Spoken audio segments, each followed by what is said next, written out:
When a student begins to struggle in school, it's not just an academic struggle.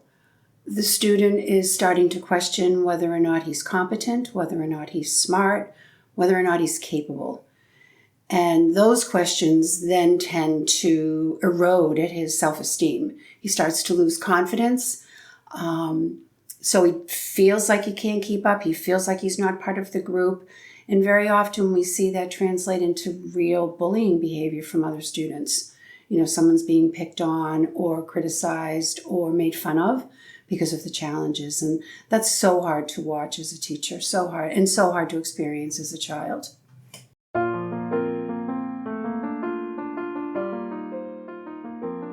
One of the most important things families can do to support their struggling child is to be watchful, to keep an eye on little things like perhaps coming home from school and just going to her room and falling silent. Might also be important to watch how a student reacts to homework expectations. Is there a fight every night over what's been assigned and sitting down and getting that done? Are you starting to realize that you aren't hearing from the school on a regular basis? Your child looks upset, sounds upset, but maybe the school isn't communicating with you that they see any problems. These are all things that should really move a family to action to better understand what's happening at school. One of the things I often hear from families is how difficult it is to really get clear communication from a school. When you go to school, you attend a parent-teacher conference. Very often those conferences begin with things like, such a nice boy, and he tries so hard, and he has really lovely friends. But meanwhile, you realize that your son isn't feeling good about school, and that isn't being communicated to you in any kind of measurable way.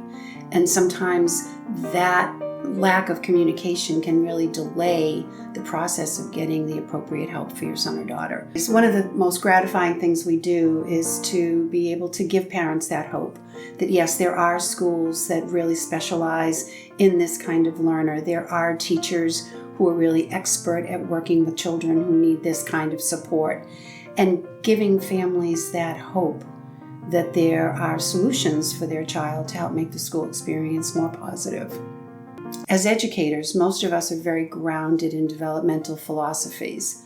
So we understand the trajectory of a student's learning and their learning challenges over a period of time. One of the things that we're very focused on when working with our children with learning disabilities is what is in that child's best interest right now, but also looking ahead for the future.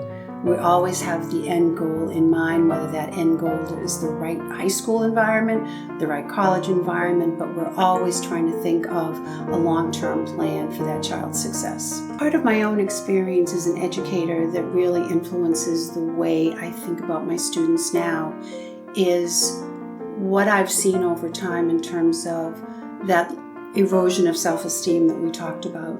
Over time, that can become very, very significant. We see students develop school avoidance. We see students develop headaches and stomach aches. And what we see over time is that eventually these factors can really impact a child's mental health. In fact, some of the work that we do at Macmillan is with students who are experiencing an academic crisis where mental health becomes prominent, very often with us as learning disabled students. And so we see that correlation between academic struggle, reduced self-esteem, and mental health challenges, all of which makes it so much more vitally important that we respond quickly and effectively to our students' needs. One of the things that I find so rewarding is the opportunity to work with families and children more than once over a period of time. Many of our families maybe come to us in elementary school or middle school, and then we see them again for high school and often again college. And it's so wonderful to hear the families talk about their child's path and how they have benefited from the guidance that we've been able to offer them. We do know the schools that exist out there. We do understand learning disabilities and the subtle differences between and among them. And we pride ourselves on having a very calming effect on our families. That's part of our job, is to help guide them and to make this process as comfortable and as predictable and as easy as possible. Families will often ask me if it is a positive or a negative to be working with an educational counselor in the school's eyes. And I'm always pleased to be able to say unequivocally that the schools love working with us. They know that we are a student-first organization. They know that we understand our children and we know our families, and we respect the work that they do as schools and admission officers. So the positive relationships we have with schools, not just in the Boston area, but across the country and growingly internationally, makes us such a reputable source for our families.